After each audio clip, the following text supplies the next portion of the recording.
Welcome back to Comics, to Hot Comics TV, and Alex Ross, and Justice. So, this was like a interesting project that Mr. Ross started, and with Doug Braithwaite. Yeah, Braithwaite. Sorry, Doug. Douglas.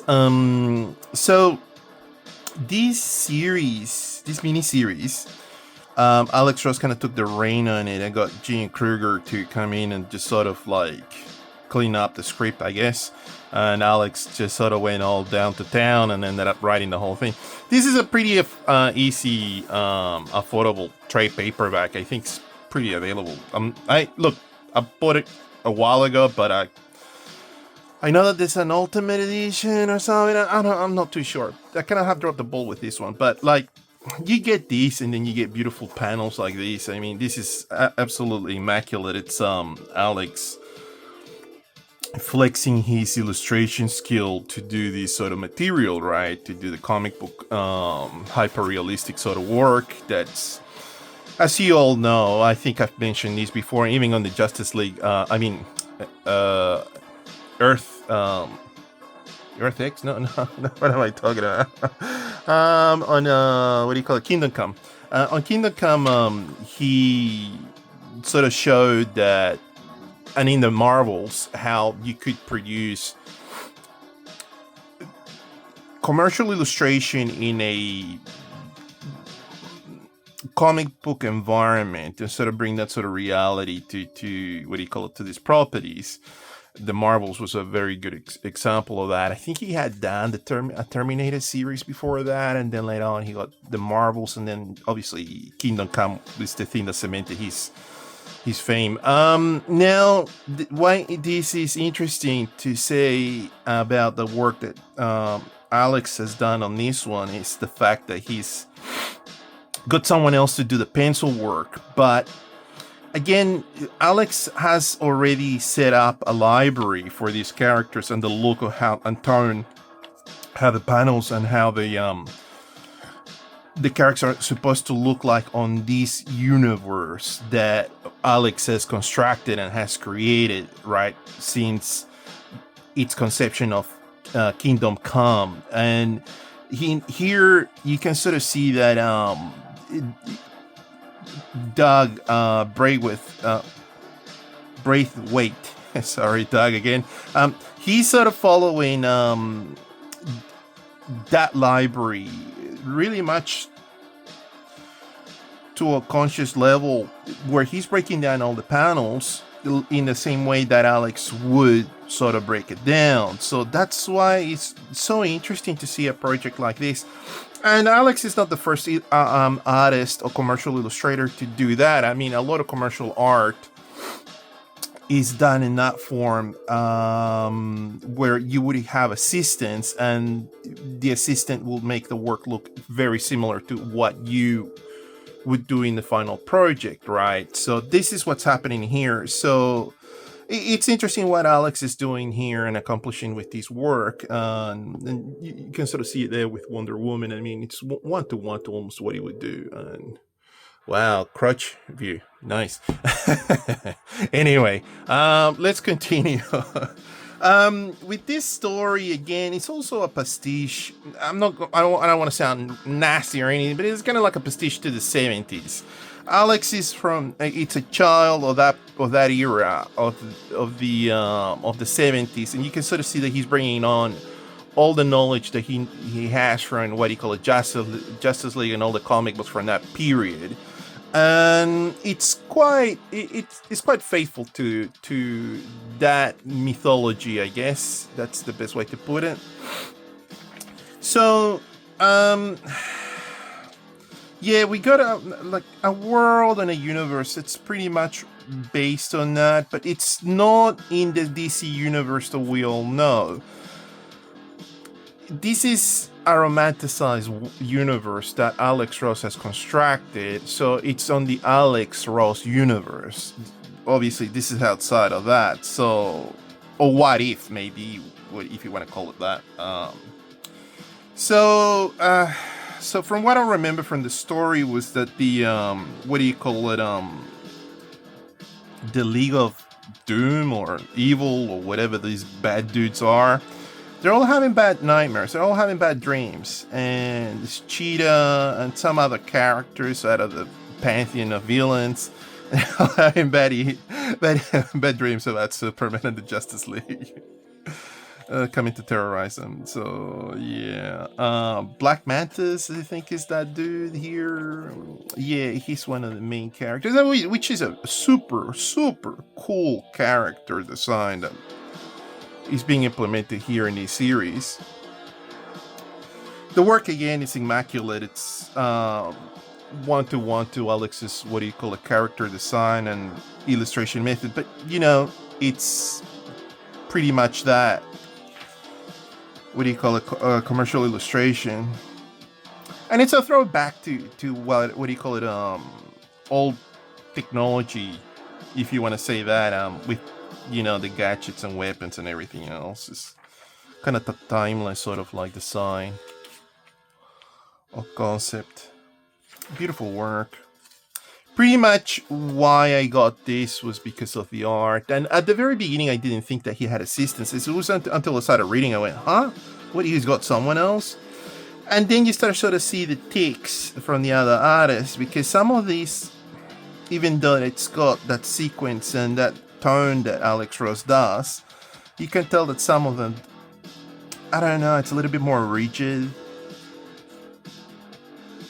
It's a little bit more detailed as well.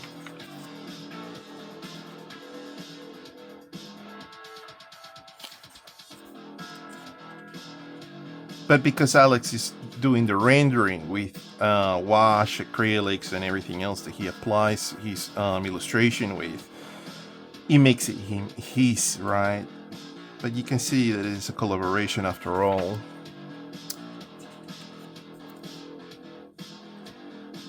Maybe not the covers. Maybe the covers are Alex just on his own. But beautiful work nonetheless. Alright, so the usual shenanigans, superhero, what do you call it, plot lines that are happening. I think Ridley's trying to find out.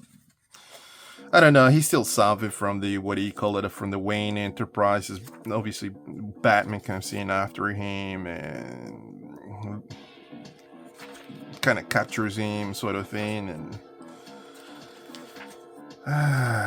the usual comic book plot, which is fun,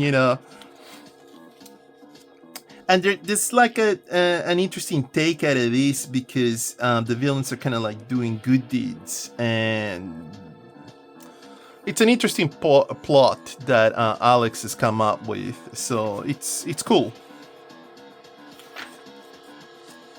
They don't need the Justice League. I think that's the whole purpose of the mentality that's not coming out with the plot line. Yeah, it's getting sick. The Riddler's doing something. Yeah, Aquaman gets captured by Brainiac. Such a 50s type of throwback of illustration with Brainiac.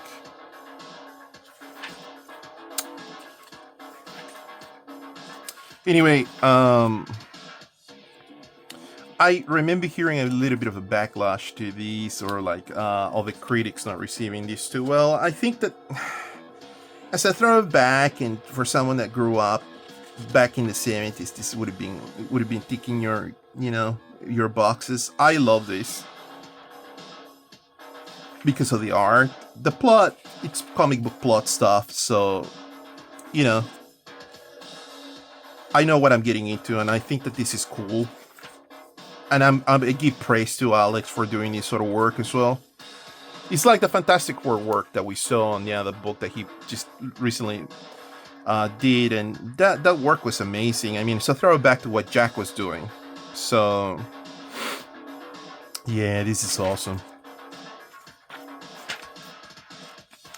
It's a big library of characters as well that he's bringing in here. I mean, he's been very faithful to the DC universe, and I know that I don't know. If you have not been exposed to the DC universe and you're just sort of jumping onto this, be like, oh, there's too many characters. So I don't know. My God, that's awesome. Sexy lady.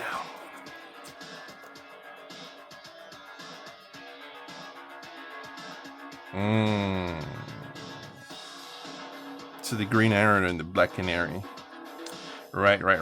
And then here comes the cheetah. That's pretty cool. I wonder if Alex was doing this just to streamline the process. I guess it's such a monumental task to do something like this. I'm looking at it in a production sort of level, and this, my God, what a mammoth task.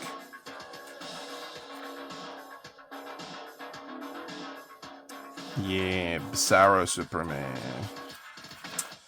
It's awesome.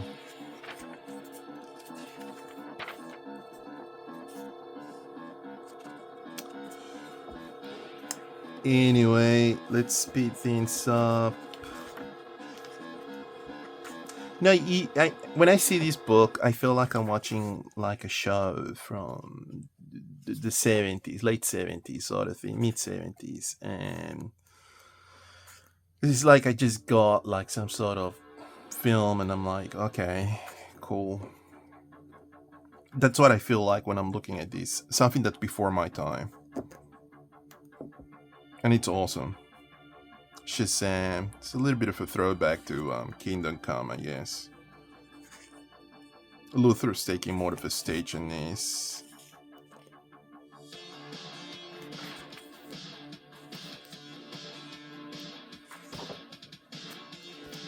Yeah.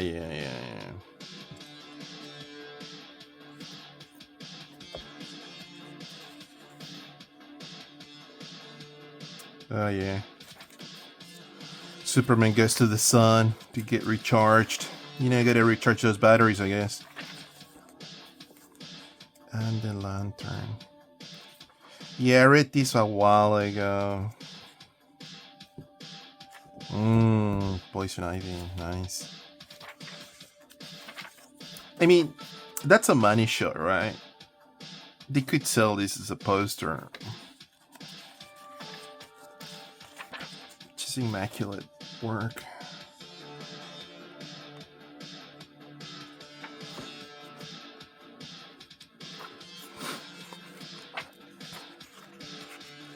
It's almost like it's like a book done before a crisis. That's what I feel like I'm getting out of these as well. Oh wow, so they go to the Fortress of Solitude. The key. The key. Oh, good, that's awesome.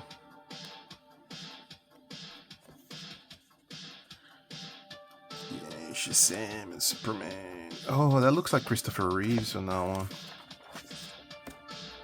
Looks like Chris Reeves.